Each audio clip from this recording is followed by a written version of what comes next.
Welcome to LOA Today. I'm Walt Thiessen here with life coach Cindy Chavez. Today is, what day is this? This is Wednesday, May the 6th, 2020, 4 p.m. New York time. Wherever you are in the world, thanks for joining us for another episode of LOA Today, your daily dose of happy, and I'm happy to be talking with my good friend Cindy. We have had something in common for the last few weeks. We both celebrated birthdays. We got the birthdays behind us. Right. Yeah. You know? But it's a good time of year. Well, spring is always a good time for me. I don't know about you. For me, spring is like my favorite time of the year. So when I combine those two together, that's a nice combination. Yeah. I love spring and fall. Mm-hmm. And I'm more partial to warm weather than cold weather. But spring and fall, especially here where I live down in Louisiana in the South, where it's so hot. Right. Those are the more temperate months, right? Yes. So it's just very nice. And of course, everything's starting to bloom and all of that. So it's been great. So I had a great birthday. And how was your birthday? It was just this past week. Yeah, it was just really fabulous. I had a lot of people listening to the show greeted me. That was really nice. Oh, that's a lot of friends and so forth. So yeah, I mean, it was great. It was wonderful. Plus I had my favorite dessert of all. I don't do birthday cake. My favorite dessert is a sour cream and cream cheese pie with blueberries on top. Ooh. And it's delicious. Yeah, that sounds pretty good. It's really tasty. Yeah. And to make it even better, my wife makes it for me, and she has agreed to make it with low sugar content. I prefer no sugar content, but she makes it very low because it needs a little sweetening. You know, I think that I don't have as much of a sweet tooth. Well, I know I don't. When I was a kid, my parents would take me to this place where it wasn't an IHOP, but they were still famous for like pancakes with like fruit and whipped cream and all this stuff. And I would be 5 years old and the waitress would say, "Do you want strawberries?" And I would say, "No, thank you. Just butter." No whipped cream? No, thank you. What about syrup? No, I didn't want anything sweet. I just wanted the pancakes and the butter. So I've never had like a real sweet tooth. And I notice when I make things like the dessert you're talking about, sometimes I'll put half the amount of sugar the recipe calls for. And to me, it's sweet enough. And no one else ever complains either. So I think that sometimes we can just get rid of some of it at least, right? Well, I have to admit, I've kind of talked her down over the years. She has a big sweet tooth, right? You know, so she tried it at half and then she got down to about a quarter. And I'm basically pushing it down. How far can you get down to before you lose any interest in having the dessert? And that's what I got her down to. Well, that's pretty good. You got to have some sugar in there, right? Yeah. Yeah. I even got her to make it one time with a sugar substitute, but she didn't like that too much, so that's all right. Yeah, it's hard to cook with them. You know, they don't really measure sometimes, but sometimes. An interesting thing, you know, we were talking before the podcast today, the topic that's on everybody's mind 24/7, the whole pandemic and everything. And we know that sugar, I've read some studies that talk about sugar suppressing the immune system. Mm-hmm. And I didn't mention this to you before the show, but I'm curious if are you on Joe Dispenza's mailing list? We talk about him occasionally, his books, some of his studies. I am not. I didn't realize he had one. I'm going to have to get onto that list. Well, he sent an email recently that I thought was really wonderful. What he was talking about was opening the heart center. Mm-hmm. And he didn't give a lot of information about how to do this. But what he did say was that if you will open your heart center, and I think the way he described it is that you do that by focusing on emotions that are heart-centered: love, joy, peace, gratitude, right, appreciation. That if you will do this, and he says they have science to back this up, that 4 days of it causes your immune system to create 50% more, I think, of the IgA, which is the immunoglobulin A, or whatever the immune system uses to fight viruses, right? Okay. So he's saying 4 days. And so I immediately thought about the people at HeartMath and the work that they do with meditation and connecting to the heart. And I think we might have even done this on our podcast maybe a year or so ago, but a very, very simple exercise is that you take a deep breath. And as you do, imagine that let me back up. Think of something that you really appreciate or that brings you joy? When I asked myself this question, this is funny. I belong to an online community, and one of the teachers in the community has a new baby that's probably a little less than a year old, right at that kind of giggly stage where they're so, and this baby sometimes comes to the call, right, with her. And the baby can't talk yet, but it babbles in a way where it actually sounds like it's making some kind of sentences, right? And it's smiley and bouncy. And it's the first thing I thought of when I asked myself, think of something that brings you joy. It's like watching that baby. I just can't stop smiling when I see her, right? Okay, so think of something that you appreciate or brings you joy. Now just put that thought aside because I'm going to ask you to pick it up in a second. Okay. Then you're going to breathe a deep breath, but pretend like you're, instead of breathing through your nose or your mouth, that you're actually breathing through your heart. And you take that deep breath in through your heart and then exhale, imagining that you're breathing in and out through your heart. And you do this a few times. Inhale, sometimes like maybe to the count of 3 or 5, just a really deep breath. And then exhale. And once you get that going, you're breathing in through your heart. Just think of that thing that brings you joy. And notice what it feels like in your body when you've just opened that heart center and now you're appreciating that thing that brings you joy with your heart center open. For me, anyway, it feels so good. It's like a light, joyful, wonderful, comforting, every good word I can think of kind of feeling. So the idea is that if we do that every day, and I've been doing it when I think about it, and especially when I lay down to go to bed and I'm still, I'll spend a few minutes just breathing in and out through my heart that way. And then think of something that just, anything that brings me joy that I appreciate. Joe Dispenza says if we do this on that by day 4, we will have doubled like our immune system power. Really? Interesting. So I've been wanting to talk about it ever since I read it, and I keep meaning to share it with my little group that I share with, and I keep forgetting it. So while we were waiting for the show to start, I was like, oh. Congratulations, you just remembered. So, a little pat on the back there. That's good. That's really good. I like that. Yeah, that's a nice exercise because it taps into the heart area and kind of reminds you to stay open. That's the best place to stay open. And I was attempting it while you were talking there just to see what would happen, what I would feel. And I did feel like there was a little bit of a surge that happened when I focused back on the thing that I really liked a lot. That's an interesting little exercise. It's a nice way to get into high vibe place really quickly. I would suggest doing it the way I've been doing it is I've been breathing in and out to a count of 5 inhale and 5 exhale, 10 times. Okay. So, especially when I'm laying there in bed, I'm getting ready to go to sleep. When you think about it, it's not even a full minute, to do that. Right. Just breathing in and out and then thinking of whatever it is. And I'm like, wow, there can be no, unwanted result from this, right? I mean, you're relaxing, you're thinking of something good. So in the moment, to me anyway, it's just a great thing to do. And then if it's also boosting my immune system, then let's just do this every day. Jeffrey in our live stream is saying, thank you, I'm practicing it now. So you've already made an impact. Just for Jeffrey on the live stream, not counting all the other listeners, which is great. With some of the people that I hang out with, coaches, etc., have been talking about this phrase that you may have seen pop up lately in the news. It's a term called allostatic load.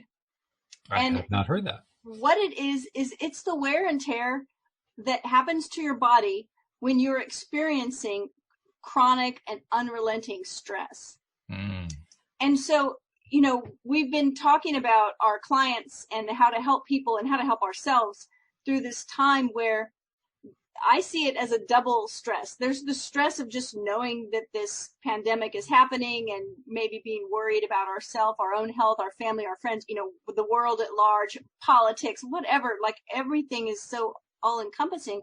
But then there's also the added stress of routines changing, staying at home, being with people 24/7, or maybe being alone 24/7. Some of us are alone and some of us are not. But all those extra added stress. Today at lunch, I was reading the news and I saw an article in the New York Times that was asking who is doing all the extra, the homeschooling and the domestic chores. Like, who is doing that? right? And I said, yeah, we know what it's going to say. Well, what surprised me was that over, I think it said 70% of the dads said that they were definitely carrying the majority load of homeschooling. But only 3% of the moms agreed. Oh, dear. Slightly different perspectives there. So when that's like a huge discrepancy, right? It's not like 58% and 61%. It's 70 or 80% and then 3%. So it caused me to think about, not only is there all this extra stress, but there's some discrepancy in who's handling it. That's a lot of friction right there. And so coaching people, like we talked about last week, we've had a lot of people that are really struggling with their domestic situations, with their relationship situations, and how do we deal with that? And so I think this little exercise from, the heart math people is one of the ways we can deal with this, is that bringing yourself into a place of coherence and alignment and peace, instead of, I told you I was going to tell you a story. My husband and I were out this weekend just to drive, like we had to go down the block and back. And in the process, there were some people on the road with a golf cart, which I don't think is even legal in a residential. But besides that, it was two people on a bike and some teenagers in a golf cart.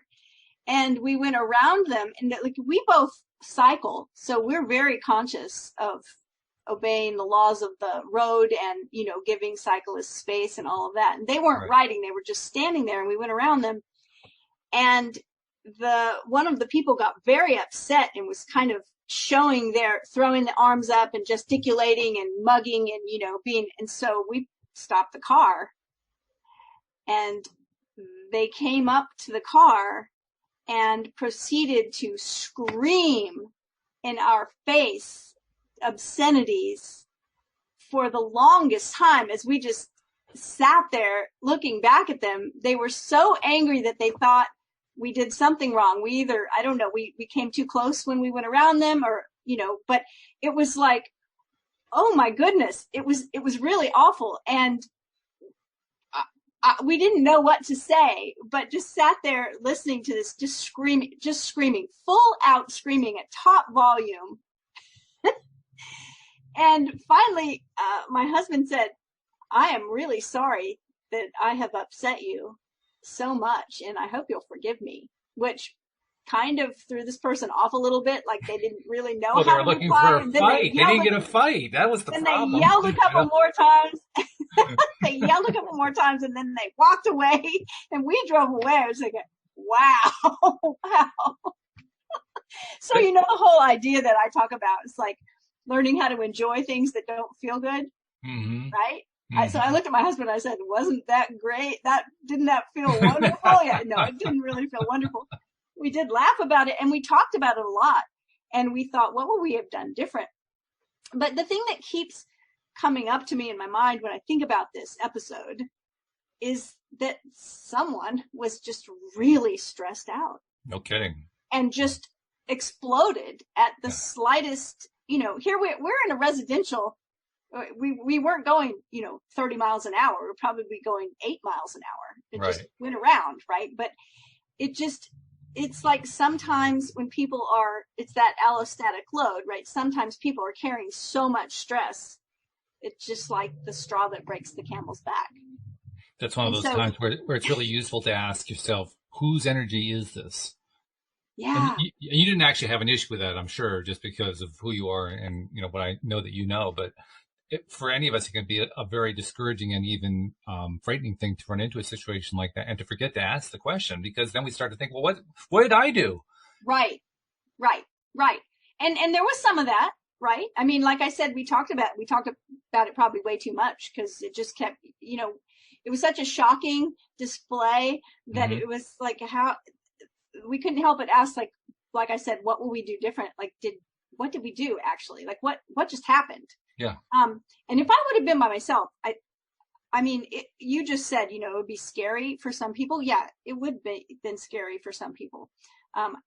And just, but it's one of those things that I'm noticing that I think is connected to just an increased level of stress. And we never know what's going to cause that increased level of stress for people. Like I said, for some people, like, I don't have a problem staying in. I'm kind of a homebody. I work from a home office. I'm home a lot of the time. It's enough for me to go walk around the block and, but other people are different. Some people really need to be outside a lot. Some people need connection, face to face with other people, and they're not getting that. So whatever it is, part of this little exercise that we did at the beginning of the show where we breathe in through our heart, it sounds like such a small, like, can that really help anything? But it really does. It has a huge effect if we'll just take the time to do it. So, well, any of these exercises we can do that helps us get into a better feeling place for whatever reason. I mean, in this case, it's also for building up the immune system and strengthening our ability to fend off disease. right. But whatever we can do to get in that better place is going to pay off. And I experience it most succinctly during this period when I compare what it's like when I'm at home and what it's like when I go out. When I'm at home, I'm in a great space because, Louise and I don't have any difficulties with our relationship. We're just kind of hanging out. We're watching stuff. There's been some times where we've been experiencing the outside stresses, but we've done a pretty good job, I think, at focusing on what feels good and what's important to us and so forth. So most of the time inside, we're feeling pretty good. And then we'll go to the store. And you get at the store and you first of all, you're reminded of exactly what's going on because you have to put a mask on, right? Yeah. And then you put the mask on, you go in the store, you feel like, you're ready. Well, okay, bring me my operating room gown. I'm ready to go, doc, and you're looking at all these terrified faces. The interesting thing is that terrified faces have kind of evolved over the last couple of weeks. They're still terrified, but they have smiles now, which is really interesting. Well, it's interesting. Are you under, do you have a mandate there where you have to wear a mask when you go out? Yes. Not when I go out, but when we go into a space where we're within 6 feet of somebody, unavoidably. Got it. Yeah. I don't know that we have that here. Now, when we do go out, most people, and today's May 6th. So right. I started isolating myself March 8th. So I've been in for 2 months. And I've only gone out a handful of times, and I haven't gone into any retail places.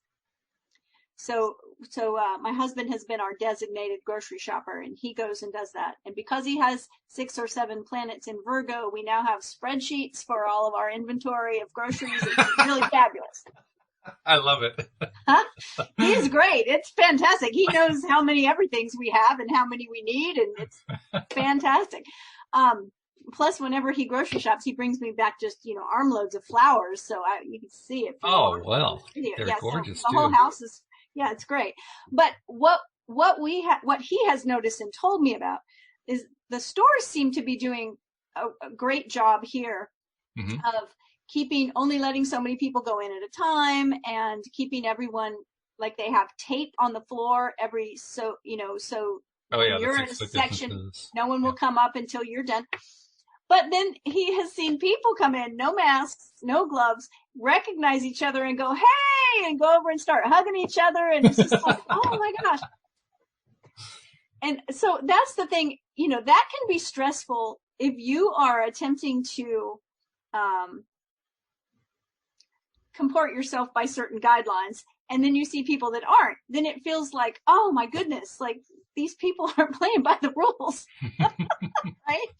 So there are a million different things right now that can be causing stress. And we know that when we get stressed, that it affects our relationships. Even if we're not stressed at that person, right? It affects everything. Sure. So exercises like this and taking responsibility for how we feel. And we've talked about this before.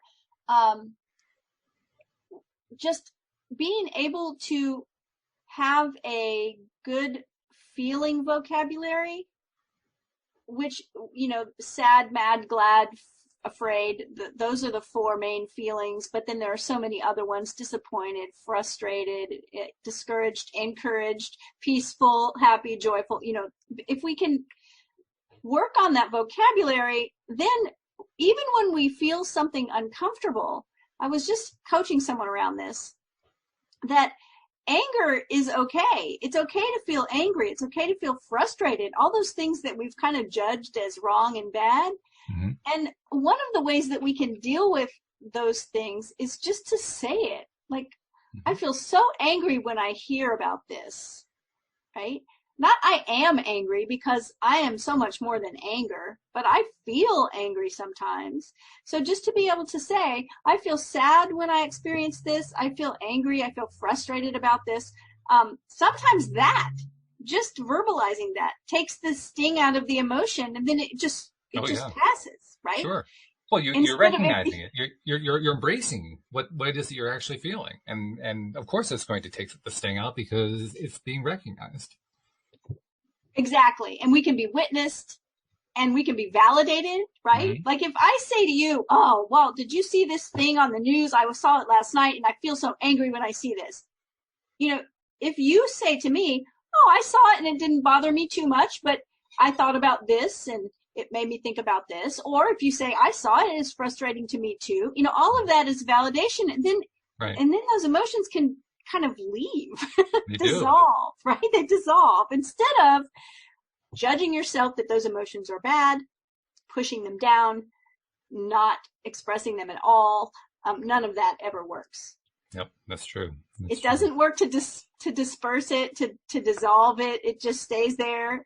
And it does work to build up the frustration and the anger. Yes, it does work to do that.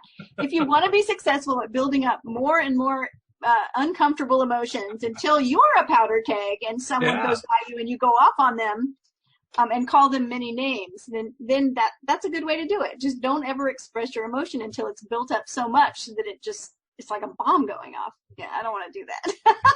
I was just thinking again about the story that you told, the people who were exploding outside your car. And I didn't have an experience like that one, but it does remind me of one time. I don't remember where I was. Was it a train station? It was some public transport type situation, and I don't know exactly what it was. But it was a case where somebody was going off and had decided they were going to go off on me. I was sitting down at the time, and I'm a pretty big guy, Yeah. And so this guy went off on me, and I couldn't really see who it was, so I got up to see who it was, and he saw my size and just stopped.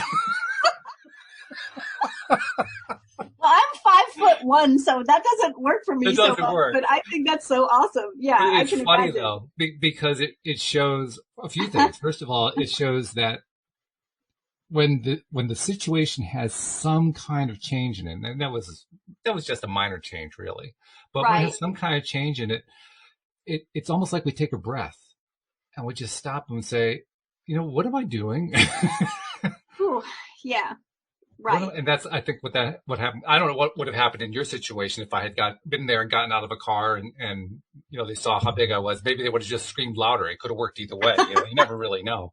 But the point is, that might have been the case, because this person didn't seem like they had much of a handle on. No brakes. There were no brakes happening here. Full throttle. Yeah. Yeah. So, but also, you mentioned like seeing somebody come in without a mask, right? Or that kind of thing. And my wife has very much the same kind of reaction you were talking about having. I actually have a different reaction, and I have to kind of hold it in a little bit because I don't want to offend anybody.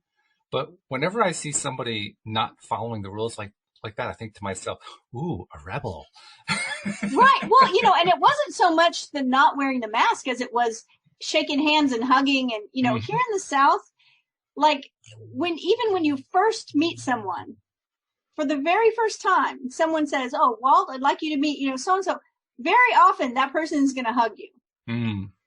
It's like they're, in the South, hugging someone's neck is a valid greeting. It just happens all the time. Right. So when people see each other, there's a lot of, we've been, even before all this, right before all of this, maybe the first week in March, the last week in February, where we started paying attention, we started like fist bumping people instead of shaking their hand, right? But Yeah. everywhere we go, people want to hug us and shake our hand, and we're like, let's just keep a little distance.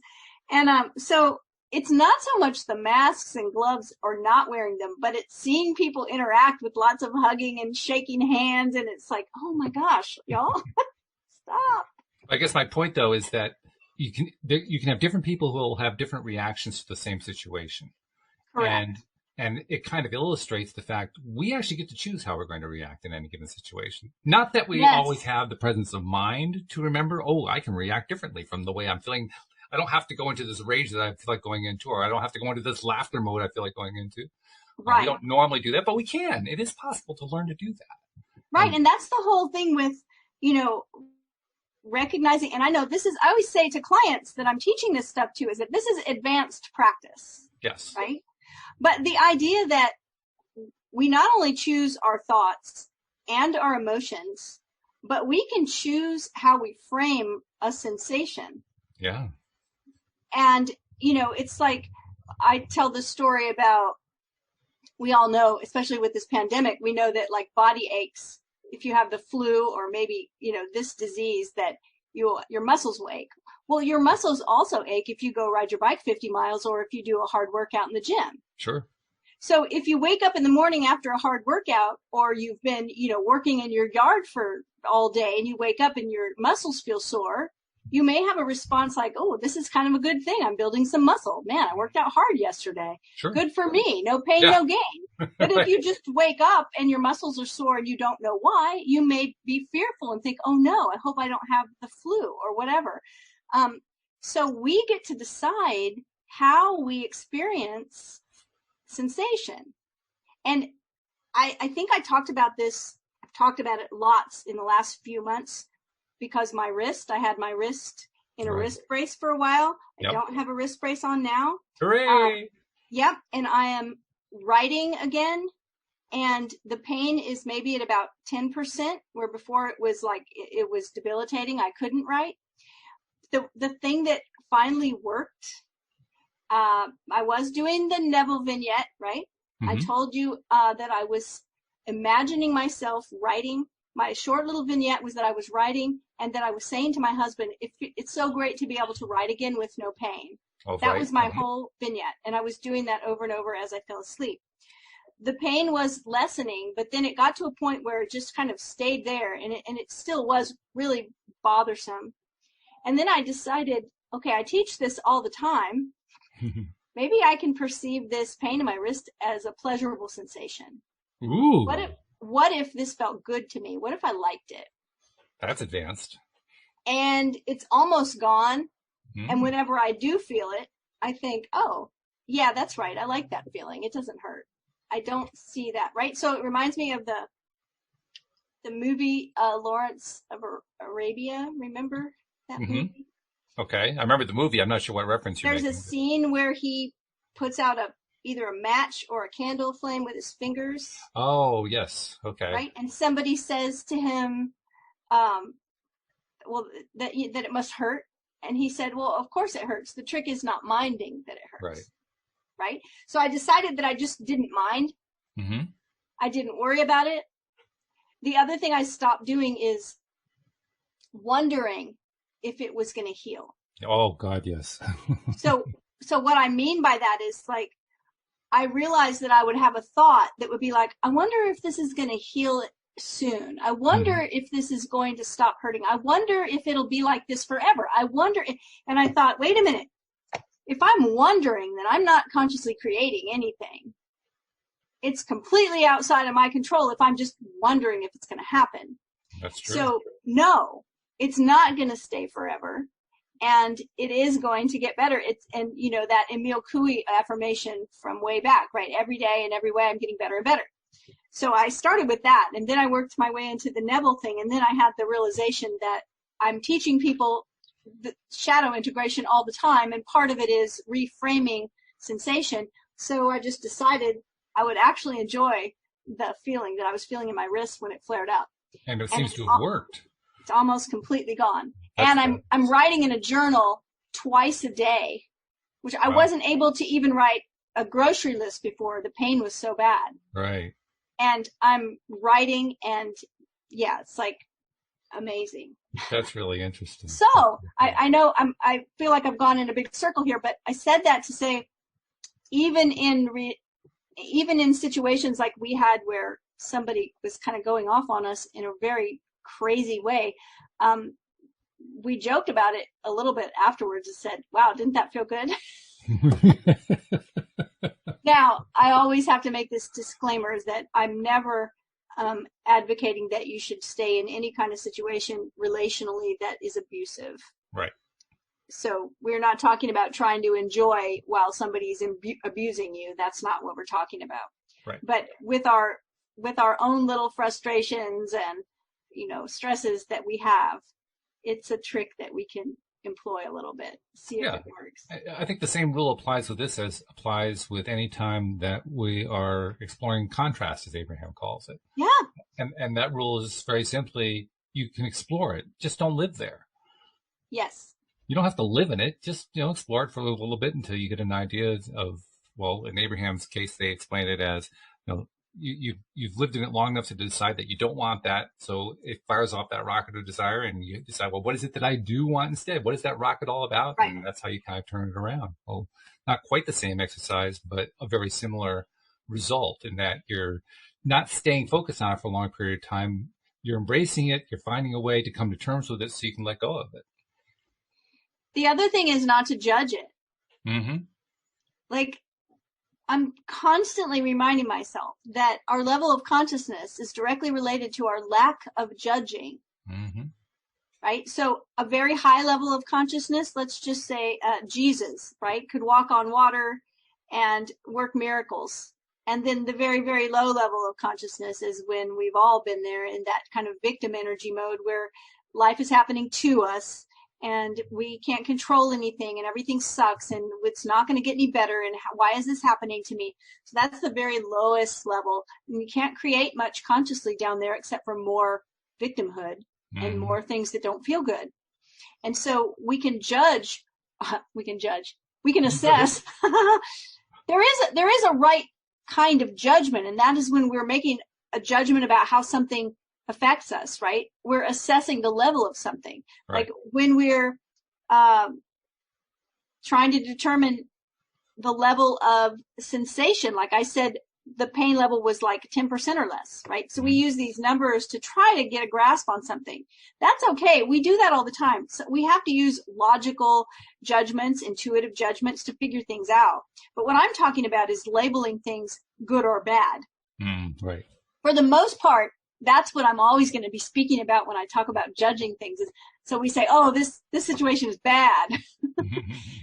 And sometimes where we have a phrase we call a blessing in disguise, right? Where we say, oh my gosh, I thought this was so bad. And guess what happened?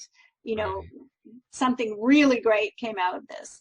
So when we are, like you said, and if you want to experience contrast, someone you don't know walking up to your car and screaming in your face, that's pretty much contrast. I think that qualifies. Yeah, that definitely is up there.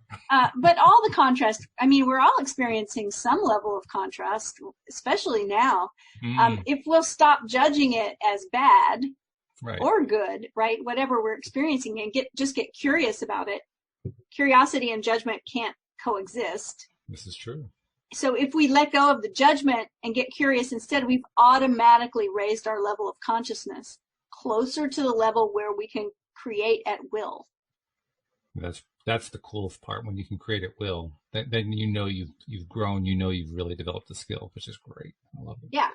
Josephine in our live stream brought up a question. I think she was directing it at you based on what you were talking about. So I thought I'd bring it up to you to see if you knew about this guy's work. Do you know the work of Gary Zukav? Excuse me. I do. Gary Zukav wrote a book, and maybe Josephine knows the title off the top of her head.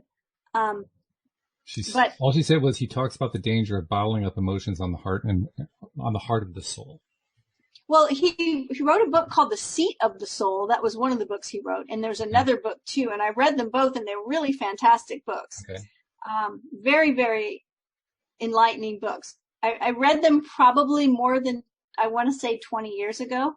Mm-hmm. So I can't pick out any exact things, but I do remember that they were good. Okay. Yes. So I'm curious about that, though.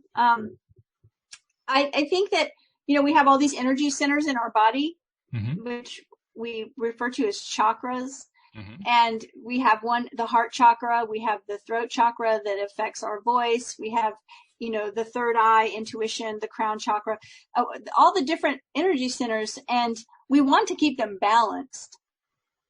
So if we're talking about a danger, it may be just not holding something in balance, but it's very important that we not just focus on one thing. But I think that opening our heart right now, especially if it helps the immune system, I'm willing to do that.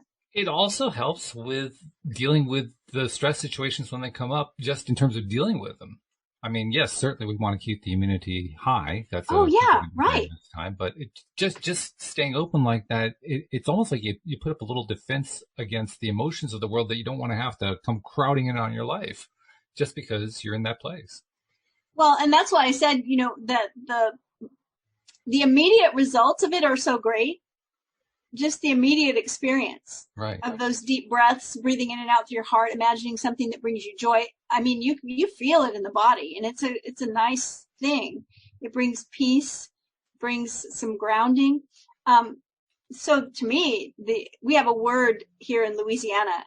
The word is lagniappe. It means a little extra. Okay. Right? So if you go in and you buy a dozen donuts and the baker throws an extra one in there, that's just lagniappe, right? It's a little extra. And to me, the immune system boost is just lagniappe on top of what you get immediately from just practicing this. Mm-hmm.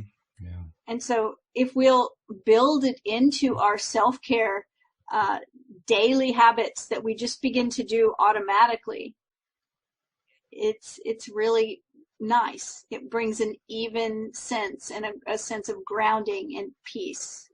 Now, I have to say, if I try to do it at night, like you were talking about, I do certain things at night, but I can predict what's going to happen if I try to do 10 breaths in a row, holding each one for like 5 seconds or whatever, and then doing the whole exercise. I guarantee you by around breath 6, I'll be asleep. That's okay.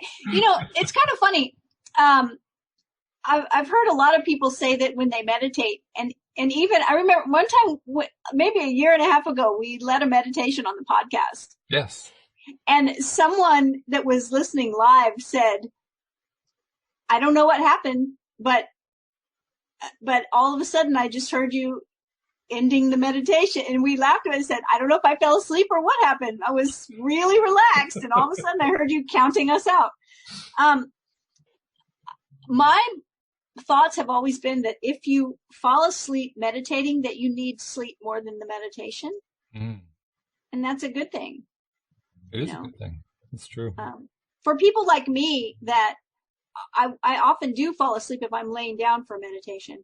So a lot of times I will stay in a seated position to actually just do a regular meditation so that I don't drift off to sleep. But as far as nighttime, going to sleep is kind of the goal, so I wouldn't worry about it. I just do it 5 times instead. Hey, I've also had something come up in the last few days. I think it's actually been going on for some time, but I kind of pieced it together the last few days. As I've been working on this computer project, writing this software that I've been trying to write for the last 6-7 months, something like that. Whenever I run into a block of some kind, something I don't understand, something I haven't learned it yet, or I'm in the middle of learning it and I've only got it halfway, or that kind. I've had like a lot of those experiences, far more than actual writing code experiences over the last 6 months. But the thing that I've been noticing is if I run into a block like that and it keeps me from getting at the answer for at least 5 to 10 minutes, I can't believe I'm saying this, I fall asleep. Oh, wow. And I mean, I had been doing a lot of falling asleep in my chair, which is very much unlike me. I don't normally do that, but I've been doing it a lot lately. And then just in the last few days, I realized it was correlated with when I was running into a block. So it's almost like my body has developed this defense against blocks. Like, don't keep focusing on the block. I'll put you to sleep if I have to in order to get you to stop focusing on the block. Well, a couple of things come to mind here. A couple of stories about famous inventors and scientists who would actually, now I can't remember who this one is. I want to say Einstein, but I might be completely wrong. But there was one story about a scientist that when he got into that situation where he was at a block where he couldn't figure something out, he would go take a nap in a chair, and in his hand, he would hold his keys, because he knew as soon as he fell asleep, his hand would open and the keys would hit the floor and he would wake up. And he would very often have the answer to his problem at that point. Oh, I see. So Scott and I were just talking about this weekend. The man that invented, I mean, you can Google this and find it, that invented the automatic sewing machine. Okay. Like, was working and working and working. Couldn't just get it to work, but was almost there. But something wasn't right. And then fell asleep and had a dream. And in the dream, there were all these natives that were holding spears. And when he looked at the spears all had a hole at the top where the point was. And he realized that what he had been doing was with the sewing machine was he had the hole for the thread at the back of the needle, like a hand sewing needle. Oh, okay. And he realized the hole needed to be down by the point. Right. Right. And he changed it and it worked. Mm-hmm. And so there's I have a whole book somewhere of these stories of how people have used, I don't really know what they call it, but it's a quick nap. And like I said, they had ways of waking themselves up, where they would like the one guy that would hold his keys so that when he dropped them, that would wake him up and he would have the answer. So I'm like, Walt, this is you. This is your brain saying, wait, I know how to find the answer to this. You just need a quick nap. And to hang on to the keys. Yeah. So that was my question I was going to ask you. Like, have you noticed that after this happens that you are able to resolve find a solution to the problem quickly? Not in the way you're telling in the story that you just told. What I have found has worked is I use the fact that I'm falling asleep as a reminder that I need to take a break. Okay. And so if I fall asleep, then my goal is to wake up so I can get up and take a break. If I don't fall asleep, then my goal is to get up and take a break. So one way or another, I'm getting a break in, Okay. And during the break, my whole purpose is to take my mind completely off the thing I was working on. Talk about anything, do anything, dishes, talk with my wife about something, read a magazine, anything to just take my mind off of it. And then I don't have a time limit that I place. It's more like, how far do I have to go into this getting away experience before I finally feel like I'm free of the angst associated with it? That I'm looking for, I've eliminated that emotion. That emotion is gone, and now I can go back with a clearer head. Mm-hmm. And when I do that, I don't always have a solution at that point, but I find that I'm able to zero in on a solution quicker through various kinds of testing techniques and so forth, because you do a lot of testing when you're a programmer. Right. And it makes sense because it's like, you have a wider sense of possibility than a narrow, like when you're working on one thing and you kind of, I don't know, we narrow ourselves down and we can't get out of that groove or rut, whatever it is, to think in a different way. And so by getting up, walking around, talking about anything besides that, it's like it takes the focus off that. Sometimes when I have some kind of problem that I get, like you said, taking the emotion away from it. Yes. When I have a situation that's like starting to frustrate me, I can't figure it out, I don't feel clear about what I'm doing next or whatever. Those are the kind of situations that have a tendency to maybe keep me awake at night. Mm-hmm. I'll go lay down to go to sleep and my brain starts working on that problem or whatever. And I'm thinking about it and I'm figuring it out. And, I've written several books. So it could be like, where am I going next in the book, or how am I organizing this, or what is my schedule with clients like tomorrow? I mean, it's not like it's big, crazy emotional stuff. Sometimes it's just so many things on my plate that I'm trying to organize. Mm-hmm. And I can't figure out how to make it work. One of the things that I do is I will tell my brain, be like, okay, brain, I'm going to go to sleep because I need sleep. And you figure this out. This is this is your task for while I'm sleeping. Figure this out and just give me the answer when I wake up. And I do it all the time. Mm-hmm. I would wake up and I'll be like, yes, why did I think of that before? That's an excellent idea. Right. Yeah. Yeah. And And that's very effective. I think what you said is like taking the emotion out of it. Mm-hmm.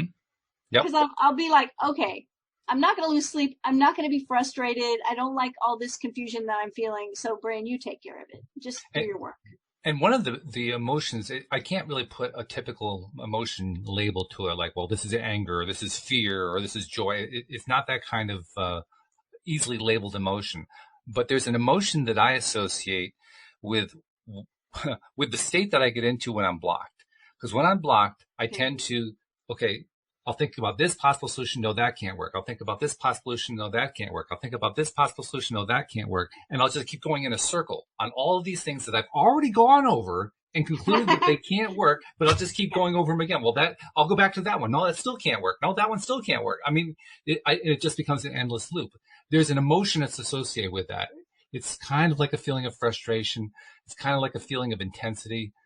I don't have a clear label to put on it, but that emotion, when I feel it, I now know, okay, this is what I need to get away from. I need to let go of that one because that one's just getting in my way in a big, big way. Kind of like when you've lost something and you keep looking in the same drawer. Right, exactly. And it's like, I've looked in this drawer 3 times. I've taken everything out of the drawer. I've put it all back. I know it's not in there. Why do I keep looking? Like if I look one more time, the thing's going to appear.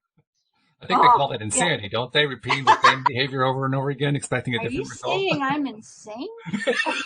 Yeah. I think that's right. I think it's confusion, right? Yes.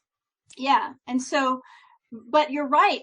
And I hadn't thought about this before, and it's so enlightening that when we do whatever strategy that works for us, like you said, getting up and going to talk to someone, going to talk to your wife about something, anything else. Or me telling my brain, yeah, you work on this. I'm going to go to sleep now. We're letting go of the emotional part of it. Mm-hmm. And when we do that, it's almost the same thing as deciding that you're going to view a sensation as pleasurable instead of painful, right? I mean, we've taken that judgment and emotion away from it and said, okay, it's just this thing that's happening. As soon as I get away from it, I'll be able to think about it differently. Exactly. Yeah. And I love the label that Linda Armstrong gives to the process you just described of asking your brain to solve a problem while you sleep. She calls it going to night school. And yes, I love that. I've heard that before. One of my favorite books on alchemy that has a chapter called The Night School, and that's exactly what it's about, right? It's like the things that we learn that we actually discover about ourselves and learn while we're sleeping. That's like wonderful. And she actually takes it to an nth degree because not only does she use it to solve immediate problems, but occasionally she'll feel like she's kind of in the mood to learn something new. So she'll say, okay, inner being, spirit, non-physical spirit, download something to me. Give me something to download overnight so that I can learn something new in night school. And I like that. In the time that we're in and the things we've been talking about, like relationship wise, that's one of the things that we can do is choose the perspective of what is this teaching me about me? If we're having any kind of relationship stuff going on that feels stressful, is what is this teaching me about me? What is this showing me about myself? Because, it's always a big mirror of something going on. That's true. And so what is it? And that's why I actually, the experience that we had with the people that were so upset, I actually thought it was kind of, I don't really want to do it every day, but no. I did think it was cool to observe my own response and reaction and to question myself, what would I do different if this happened again? I thought my response was fine, but I could even make it better, I think. From what you told me, it sounded like your response was stellar. Neither one of you got upset about it. Neither one of you fed into the frustration they were feeling and expressing. You were kind of bewildered, which is quite understandable. I think I would have been bewildered. Anybody would have been bewildered by that situation. Yeah. But you didn't attach to it. And that's Well, I really the think biggest at the part. very beginning, it was like one of the people said, "This is a neighborhood," and it was like, "It's our neighborhood." You know, there was a little bit of right Oh, there was a little bit of friction that. at first, yeah, but then it was just like when it kept going on and on and on and on and on, it's like, okay, wow, this is extraordinary. And how do I want to respond to this? I just want to be like, I hope you have a better day. Mm-hmm. I hope your Pretty day. much. Yeah. Throw a little love their way. They obviously need it. So yeah. So I think that though always asking what we can learn about ourselves. Even this situation you were talking about, getting stuck in a place, figuring something out. You've learned so much about yourself. You've learned that one of the things that really works for you is to get up and move around, think about something else, talk about something else, focus on something else before you come back. And I would almost bet that if you had cataloged this thing for the past year that you've been working on, you know, developing this knowledge, that those times have gotten shorter and shorter. Like, Oh, definitely. No doubt at all. yeah. Yeah. And that's so cool. It is. Yeah. I mean, it's Like not cool your necessarily own to go through personal, it, but your computer is going faster and faster. yeah, that's right. Your own personal brain computer, it's going faster and faster. You're training it to go faster. And talk about, you mentioned earlier how we can choose to experience something that is not so pleasant in a more pleasant term if we wish to. We can kind of reframe it. Yeah. Unintentionally, that's what's happened to me with the programming. Because I hadn't done programming for a few years. I thought I'd left programming behind deliberately, intentionally, with no plan of going back. And then I found myself last fall kind of resignedly saying, oh, I guess I have to do this one myself. I can't find someone else who can do it. And kind of talked myself into it and had the kinds of resistances that you might expect that go along with that emotion. And I was experiencing all of them as I was going along. And yet over time, I was learning how to relax to it, how to accept what was going on, how to find some joy in learning and so forth. And like I described to Louise just 2 days ago, I think it was, if you look at like the Abraham Hicks scale, right, the emotional guidance scale, Yep. you've got like 22 items on the scale, and the top third are positive, and the bottom two thirds are negative, and all that stuff. When I first started this project, I was probably close to the bottom of that scale. Mm-hmm. Now I'm near the neutral point, which isn't joy, but it's a hell of a lot better than it was 6 months ago. Oh, yeah. So I bet there are moments of joy, because it feels so good. Yeah. I mean, from my experience anyway, building anything that has to do with computers, there are those moments of great joy when it finally works. Oh, yeah. For me, it's the payoff for all the damn struggle. The initial ones were relief rather than joy, but yes, your point is well taken. Right. Like, oh my God, I actually got something to work. Who would have known?